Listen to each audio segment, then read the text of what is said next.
తిరుమలలోని మూల విరాట్ ధ్రువబేరము విష్ణుమూర్తి విగ్రహము కాదని, శక్తి విగ్రహమో శివ విగ్రహమో సుబ్రహ్మణ్యమూర్తియో కావచ్చని వివాదము చెలరేగింది.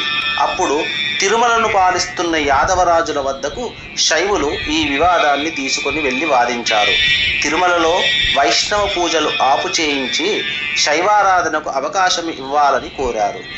పలువురు వైష్ణవుల ద్వారా ఈ విషయాన్ని తెలుసుకున్న రామానుజులు యాదవుల రాజుల కొలువుకు వెళ్ళి వాదించారు.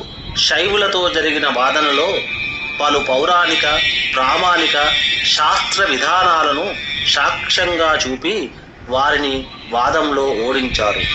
శైవులు ప్రత్యక్ష ప్రమాణాన్ని కోరగా రామానుజులు వెంకటేశ్వర విగ్రహము ఎదుట బంగారముతో చేయించిన వైష్ణవ ఆయుధాలను, శైవ ఆయుధాలను, శక్తి ఆయుధాలను పెట్టి ఏ దేవునివైతే ఆ ఆయుధాలు స్వీకరించమని ప్రార్థించి తలుపులు మూసేశారు.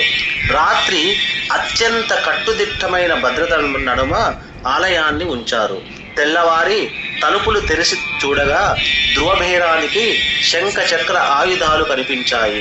మొత్తానికి తిరుమల మూల విరాట్టు శ్రీనివాసుడేనని వాదన ద్వారా, ప్రత్యక్ష ప్రామాణికం ద్వారా నిర్ధారించడం జరిగినది.